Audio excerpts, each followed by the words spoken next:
Hi everybody, I'm the Reluctant Reviewer, and this is a little toy spotlight.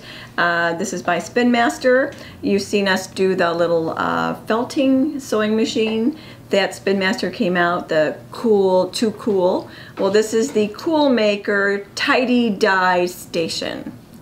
And I'm not going to show you all the things about it because I did do one ahead of time just to see if I like it or not. There are some likes and some not so likes. So this is what you get in the box.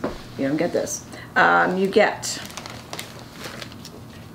a piece of plastic that you can cover your area and put your wet t-shirt or scarf or bag that you are making on it.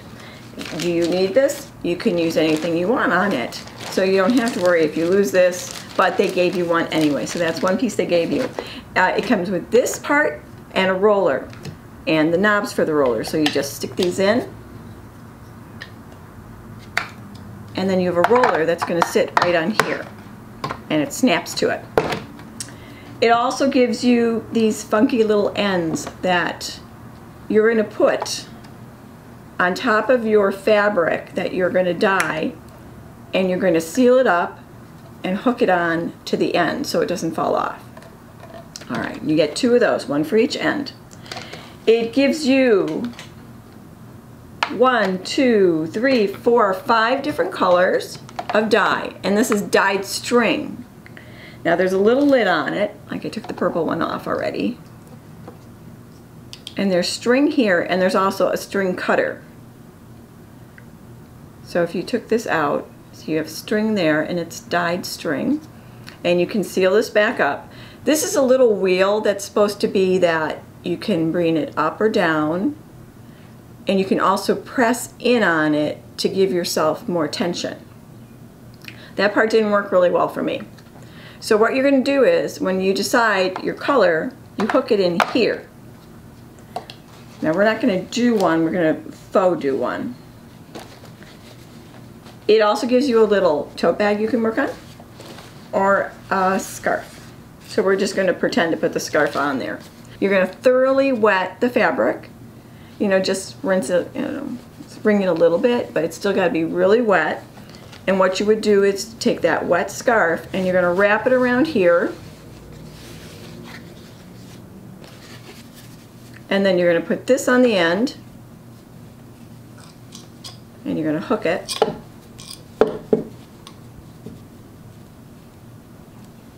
Which isn't as easy to do when they're wet. And then you're going to put one on the other side.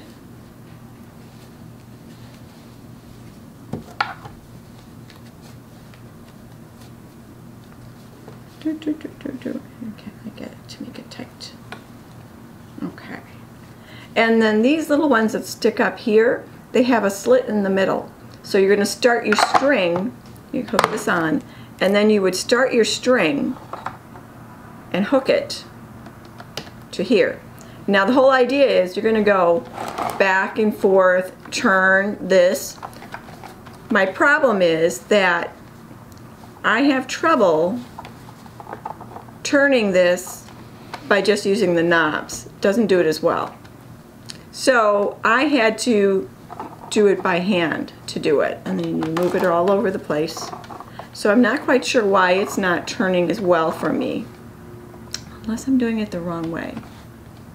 No. So, okay, one, you're supposed to be using a glove when you do that, but this is not wet fabric, so we're okay. So if I want to bring this back in, I can bring this thread back in because it's just to show you.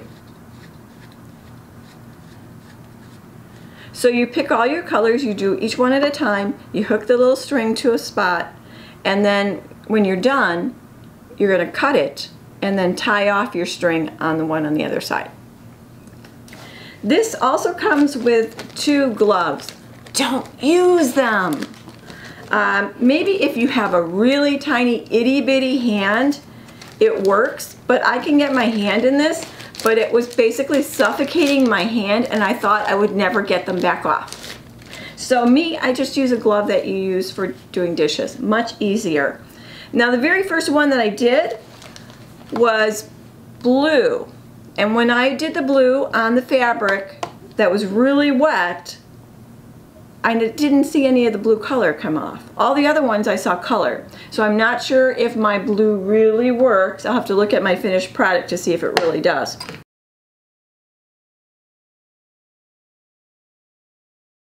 Okay, so this is how the headband would be. Got the tension and you keep moving it.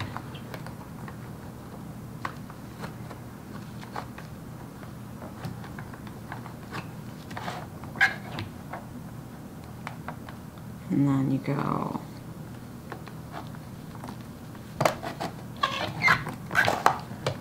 See, my trouble is it falls off of it.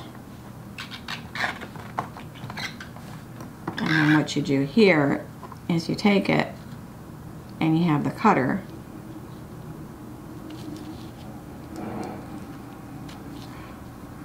See that maybe it's the purple that's not the one that's doing it.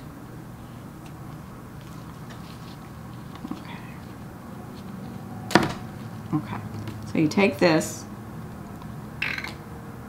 and then you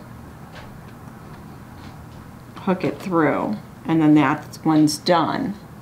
And then you take another color. Let's take pink, because I know the pink comes out like a banshee. All right. Then we could do the pink.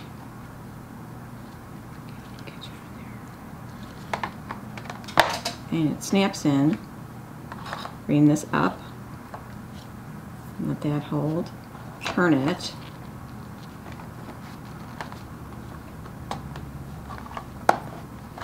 there's that little piece that you're supposed to press in on.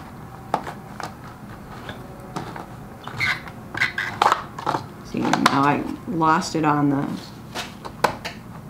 this is the part, it doesn't always stay on the track. And we're going to just do it this way. Okay, and then take that off.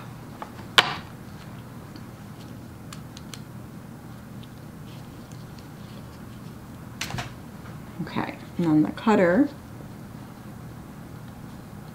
put this on here. And you want to keep your fabric really wet. So, if I'm only going to do 2 colors, should I just do the 2? No, I think you should do one more. One more color. What color you get to pick? Try the orange. The orange. Yeah, all right, let's try orange. There's still some white spots. Okay, punch this in.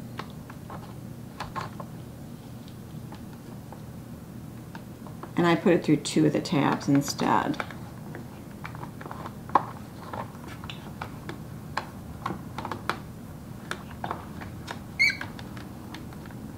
You're not coming out. You've moved. Like I said, there are some things I like on this, and then some things I don't.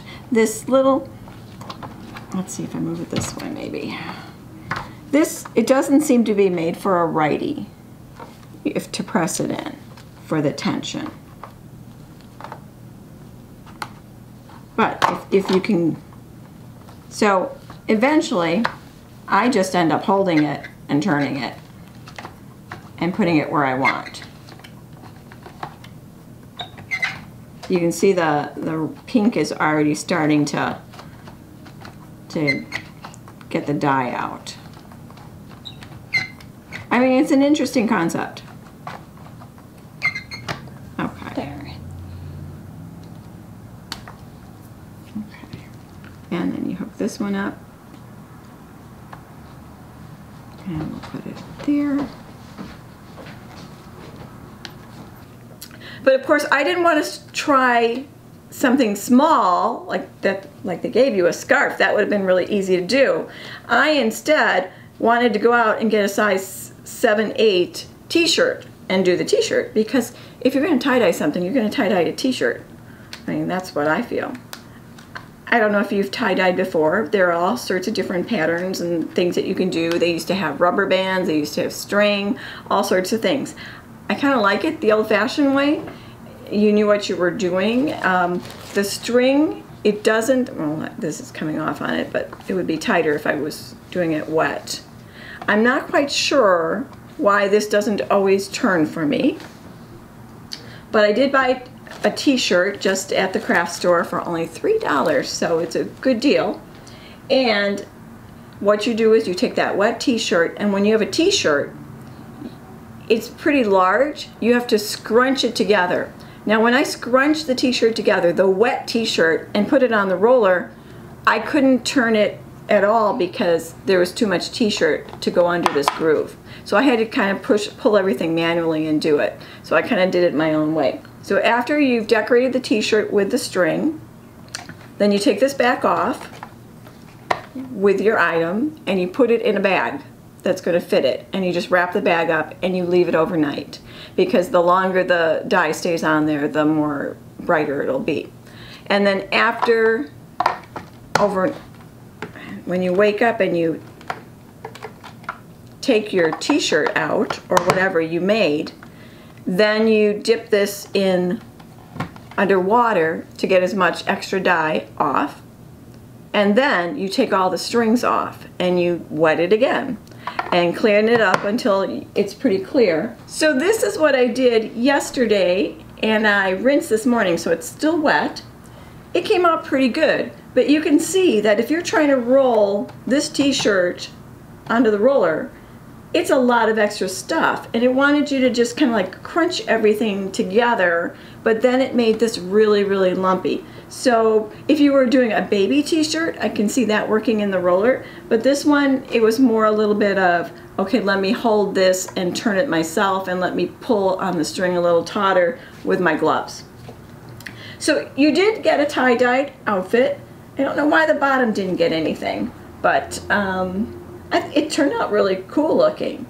But would I do it again? Maybe for something small, but I still kind of like the old-fashioned way of knotting your t-shirt and putting string all over it and using the regular dye. I mean, this worked well. I think the one didn't work. And hopefully it's got enough string in there so you can do a few projects. I won't know, but I wanted to try all 5 colors. It gives you a combination guide in your instruction booklet so that you can just do 2 colors and get a really cool kind of pattern from it and shading. But I decided to try them all. So whether these are sold in the store yet, I'm not sure. I haven't seen any. But it is cute. You definitely need an adult around if you're doing it. I know it says it's ages 8 and up. If you can get something skinny enough and that the roller keeps working, you can do it. But I think if you're a little bit younger, you could still do it. Just have mom or dad or somebody help you. But it's a cute little thing. On YouTube, I think there are more ideas and more things to do. I didn't look at it, but maybe it'll give me an idea of why the roller didn't roll when I wanted it to, and other ways to scrunch up a really large t-shirt. Otherwise, do the big t-shirts the old-fashioned way. But it's cute. Made by Spin Master. You can find it, I know, in the stores. And maybe you already have it. Did you like it or not? But I thought I'd show it to you. So I'll talk to you later.